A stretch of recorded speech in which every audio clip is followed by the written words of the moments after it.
Hello everyone, welcome to our channel. This is Srishti Agarwal. तो मैं आप सभी क्लास 9 के स्टूडेंट्स के लिए लेकर आई थी सब्जेक्ट इंग्लिश की वर्कबुक के सॉल्यूशन, जिसमें हमने वर्कशीट 17 तक कंप्लीट सॉल्यूशन देख लिया है। अगर आपने किसी कारणवश कोई भी वीडियो मिस कर दिया है, कोई भी वर्कशीट की वीडियो नहीं देखे हैं, तो आप हमारे चैनल की प्लेलिस्ट से चेकआउट कर सकते हैं। इसके अलावा हम गणित और विज्ञान की वर्कशीट भी डाल रहे हैं, तो उन्हें भी आप चेकआउट कर सकते हैं। यहाँ पर हम स्टार्ट करेंगे वर्कशीट 18 का सॉल्यूशन, जिसमें समझेंगे प्रीपोजिशन। तो प्रीपोजिशन आपको पता होगा, अगर नहीं पता है तो मैं आपको यहाँ पर बता देती हूँ। प्रीपोजिशन वो शब्द होते हैं जो यूज़ होते हैं किसी न किसी सेंटेंस में थिंग्स को जोड़ने के लिए। जैसे देखिए, अब यहाँ पर टू बनानाज हैं, बीच में क्या है? Apple. Between denotes in the middle of two. दो के बीच में जब हम बोलते हैं तो बिटवीन प्रीपोजिशन का यूज़ होता है। दो बनाना के बीच में एप्पल है, दो बनाना को कौन जोड़ रहा है? के बीच में, बिटवीन एप्पल को। ठीक है। Among denotes in the midst of more than two. ये तो दो के बीच में अगर एक चीज़ होती है तो बिटवीन का यूज़ होता है। जैसे दो पेरेंट्स खड़े हैं, माता पिता, बच्चा बीच में खड़ा है, तो बिटवीन पेरेंट्स हो जाएगा, बिटवीन मदर एंड फादर हो जाएगा। ठीक है। बट अगर दो से ज़्यादा है और उसकी मिडिल में कोई चीज़ है, या मीडियस रखा गया है, मिडिल में रखा गया है, बीच में रखा गया है, तो उसके लिए यूज़ करते हैं अमंग का। जैसे जैसे ट्रीज के अमंग, जो हट है, हट इज़ अमंग द ट्रीज। ठीक है। कहाँ पर है? ट्रीज के बीच में। तो यहाँ पर दो से ज़्यादा के लिए अमंग प्रीपोजिशन का यूज़ होता है, और बिटवीन का होता है दो के लिए। तो ये एग्जाम्पल था प्रीपोजिशन का।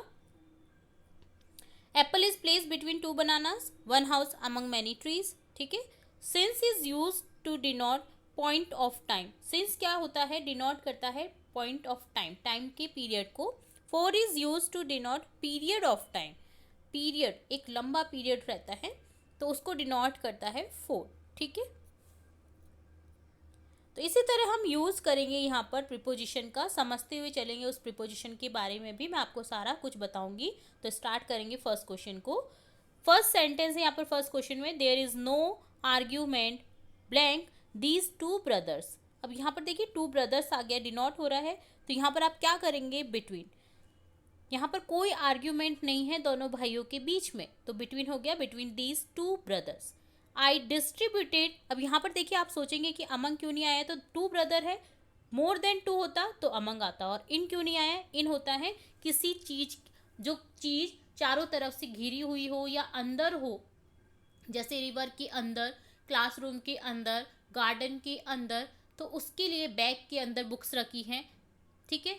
तो बुक्स इन दी बैग, तो तब यूज़ करते हैं हम इनका। इनका होता है के अंदर के लिए, बिटवीन का होता है दो के बीच के लिए, और अमंग का होता है दो से ज़्यादा के बीच के लिए। ओके। तो इनका हिंदी अर्थ अगर आपको पता है तो आप सेंटेंस में कहीं भी इनका यूज़ इजीली कर सकते हैं। सेकेंड सेंटेंस है, I distributed sweets among all the students of my class. यहाँ पर अमंग क्यों आया आप समझ चुके होंगे। मैंने स्वीट्स डिस्ट्रीब्यूट की, बांटी सभी स्टूडेंट्स के बीच में मेरी क्लास में। तो यहाँ पर दो से ज़्यादा स्टूडेंट्स रहेंगे, ऑब्वियसली बात है, तो यहाँ पर देखिए अमंग का यूज़ करेंगे, बिटवीन और इनका नहीं। नेक्स्ट सेंटेंस है, I have not eaten anything blank Wednesday. यहाँ पर वेडनेसडे डे की बात की गई है, तो यहाँ पर आपको आंख बंद करके सिंस का ही यूज़ करना है। जब भी आप डेट देखें तो आपको हमेशा सिंस का यूज़ करना होता है। तो देखिए, इससे पहले मैं आगे बढ़ूँ तो आपको सिंस के कुछ यूजेस बता देती हूँ, ताकि आपको जब भी यूज़ करना हो सिंस फोर का, तो आप उन नियम को अगर याद कर लेंगे तो आपको बहुत ही इजी रहेगा सिंस फोर का यूज़ करना। सिंस का यूज़ करते हैं वाक्य में अगर बजे शब्द लिखा हो, जैसे 4 o'clock, 6 o'clock, 12 o'clock, तो हमेशा सिंस आएगा, सिंस 4 o'clock, सिंस 12 o'clock। दिन के और रात के समय का वर्णन हो तो भी सिंस का यूज़ करते हैं, सिंस मॉर्निंग, सिंस नून, सिंस इवनिंग। दिन का नाम या तारीख का वर्णन हो, जैसे संडे, मंडे, ट्यूसडे, वेडनेसडे, या 20 दिसंबर, या 4:30 o'clock, इस टाइप से अगर आपको दिखे तो आप हमेशा सिंस का यूज़ करेंगे। महीने के नाम से पहले भी सिंस का यूज़ होता है, जैसे सिंस फरवरी, सिंस जनवरी। वर्ष के नाम का वर्णन किया हो, जैसे 1980, 2013, 1990, तो सिंस का यूज़ करते हैं। जन्म के लिए सिंस बर्थ का यूज़ किया जाता है। वाक्य में अगर यस्टरडे, यस्टर नाइट, या लास्ट लिखा है तब भी हम सिंस का यूज़ करते हैं, जैसे since last day, since yesterday. अगर लास्ट लिखा हो ना तो हमेशा सिंस का यूज़ करते हैं, जैसे you have been feeling ill since last day. Okay, अब यहाँ पर अगला देखेंगे हम फोर का यूज़, जो बहुत इंपॉर्टेंट हो जाता है अगर सिंस का यूज़ देख रहे हैं तो देखिए वाक्य में जब सेकंड का वर्णन हो, देखिए जब आपने टाइम देखा, कुछ निधि देखा, जैसे 4 o'clock 4:30, जैसे संडे मंडे डे का नाम, तो आप सिंस का यूज़ कर रहे हैं। बट अगर सेकंड का है, सेकंड का वर्णन जैसे 4-5 सेकंड, 4-8 सेकंड, तो 4 का यूज़ करेंगे। वाक्य में जब मिनट का यूज़ हो तब भी, मतलब सेकंड मिनट के लिए हमेशा आपको 4 का यूज़ करना है। वीक का वर्णन हो, जैसे अब देखिए संडे मंडे ट्यूसडे, इनमें तो सिंस लगाते थे, बट 2 वीक 5 वीक 8 वीक इस तरह से लिखा हुआ सेंटेंस में तो आप हमेशा 4 लगाएंगे। 4 2 वीक 4 5 वीक। वाक्य में जब साल अनिश्चित का वर्णन हो, जैसे साल तो दे रखा है बट पर्टिकुलर साल की बात नहीं हो रही है, अनिश्चित काल का पता चल रहा है, जैसे 4 ईयर, 4 5 ईयर, 4 10 ईयर, तो यहाँ पर 10 ईयर 5 ईयर 4 ईयर से पहले आप 4 लगाएंगे। वाक्य में जब लंबे समय, कई दिनों कई महीनों का वर्णन हो तो भी 4 का यूज़ करेंगे, जैसे for a long, for many days, for many months, तो इस तरह से, ठीक है। और अगर सन दे रखा है तो सिंस का यूज़ करना है। तो ये आप नोट डाउन कर लीजिए वीडियो को पॉज करके, बहुत ही इंपॉर्टेंट पॉइंट था तो मैंने आपको बता दिया है। मुझे लगा कि आपको ये बताना चाहिए तो मैंने बता दिया है। वीडियो थोड़ा लंबा लगेगा बट आपको ये यूजेस भी आने चाहिए ऑनेस्टली।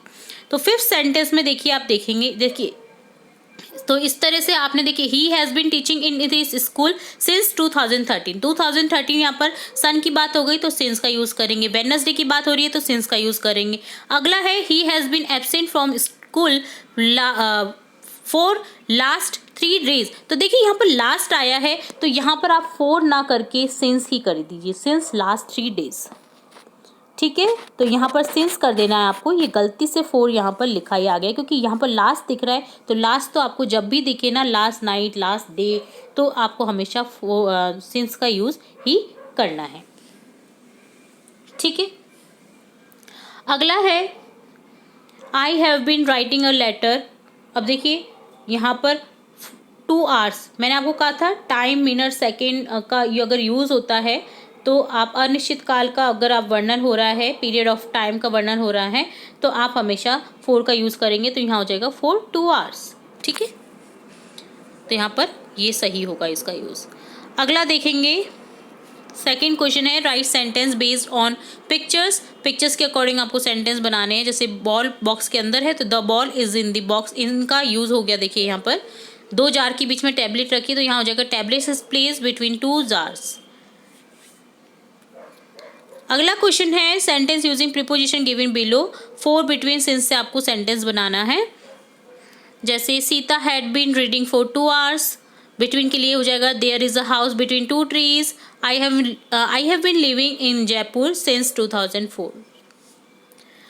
अब देखिए प्रीपोजिशन देखेंगे हम। चित्र को पहले अच्छे से देख लीजिए, कहाँ कहाँ कौन सी चीज़ें रखी गई हैं, कैसे रखी हैं, बेड के ऊपर है या बेड के साइड में है, बेड के ऊपर कौन सी चीज़ है, आपके डेकोरेटिव आइटम कहाँ पर रखे हुए हैं, है ना, टॉयज़ कहाँ रखे हुए हैं, गेंद कहाँ रखी हुई है, चेयर कहाँ है, तो ये सब कुछ ध्यान से देख लीजिए, लैम्प कहाँ है। तो अब आपका यूज़ करना है इसमें कौन कौन सी preposition, in, on, behind, next to, above का यूज़ करना हम सीखेंगे, ठीक है। तो देखिए फर्स्ट सेंटेंस है यहाँ पर, there is a candle leaf blank the bed. तो देखिए ब्लैंक द बेड, बेड के ऊपर, यहाँ पर फर्स्ट सेंटेंस में देखिए क्या है, ये क्या दिख रहा है आपको, ये एक जो होता है ना लैम्प टाइप डेकोरेटिव आइटम होता है वो है। तो यहाँ पर क्या हो जाएगा, अबव का यूज़ हो जाएगा, ओके, अबव द बेड। इसी तरह से द स्लीपर्स आर, बेड के नीचे हैं, under the bed. The ball is under the table, table के अंदर है।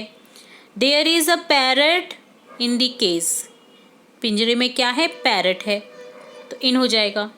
The lamp is on the bed side, bed side bed के पास में रखा गया है, के पास के लिए होता है ऑन साइड, तो यहाँ पर देखिए लैम्प रखा गया है on the bed side, bed side के ऊपर, बेड साइड के ऊपर, बेड साइड यानी बेड के साइड में जो टेबल रखी है उसके ऊपर एक लैंप रखा हुआ है, तो के ऊपर के लिए टच करते हुए अगर कोई वस्तु है तो ऑन का यूज़ करते हैं। The aquarium is blank the shelves, aquarium कहाँ पर है, शेल्स के ऊपर। नेक्स्ट है the chairs are in front of table, table के सामने है, ठीक है, तो यहाँ पर क्या हो जाएगा, in front of. There is a wardrobe in front of the bed, bed के सामने है वार्डरोब।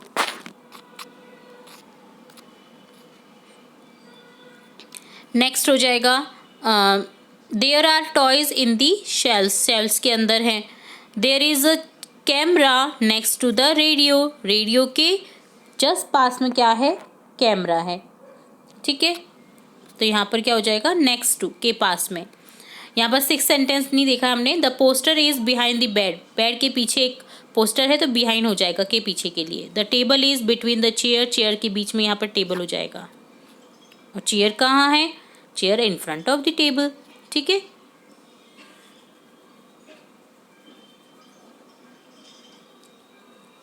तो इस तरह से आपको प्रीपोजिशन का यहाँ पर यूज़ करना था, in, on, behind, next to, above, between, under, in front of का, ठीक है। तो सबके अर्थ आपको मैंने बता दिए हैं। इनका के अंदर, के ऊपर के लिए ऑन टच करती हुआ अगर है, बिहाइंड के पीछे होता है, नेक्स्ट टू यानी के पास में, अबव के ऊपर, बिटवीन, बिटवीन का होता है के बीच में, अंडर के नीचे, और इन फ्रंट ऑफ सामने, ओके। नेक्स्ट क्वेश्चन देखेंगे, answer the following question based on picture, pictures के अकॉर्डिंग यहाँ पर आंसर करने हैं आपको। यहाँ पर भी हम प्रीपोजिशन का यूज़ कर देंगे, पर आपको यहाँ पर क्या बताना है कि प्रीपोजिशन का यूज़ सही हुआ है या गलत। There is a cat sitting on the chair, chair के ऊपर बैठ रही है कैट, ट्रू है, सही है।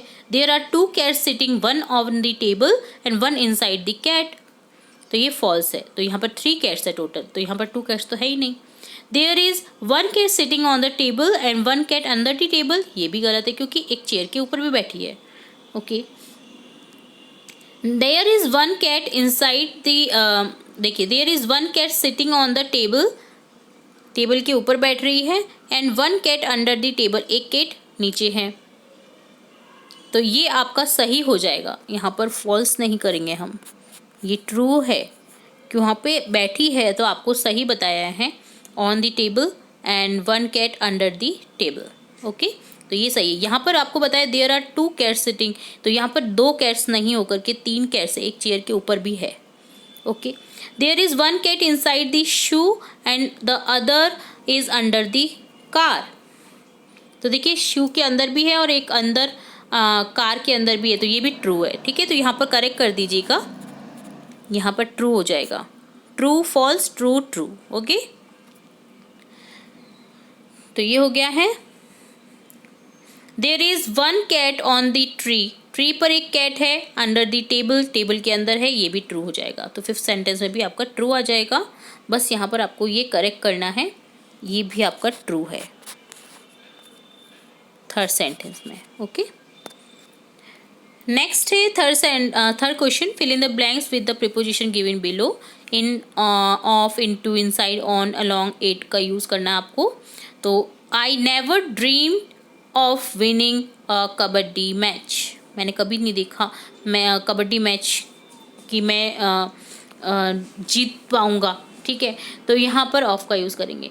नेक्स्ट हो जाएगा the boy rain into the class, कोई बाहर से अगर अंदर आता है तो इनटू का यूज़ करते हैं, जैसे कोई बाहर से क्लासरूम के अंदर आया तो इनटू का यूज़ होता है।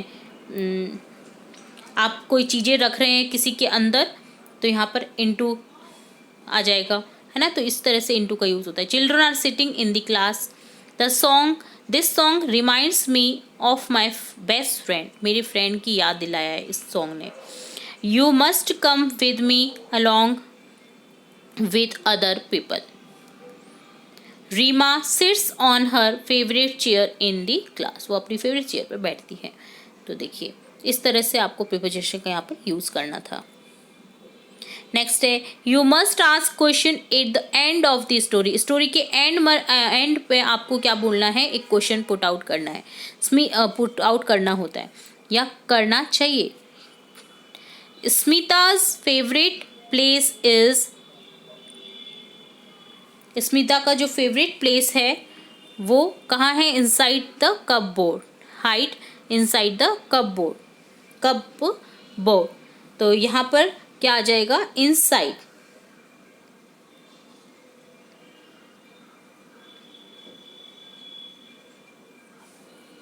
ठीक है, तो यहाँ पर आपने टोटली बहुत सारे प्रिपोजिशन का यूज़ देखा है बेसिकली।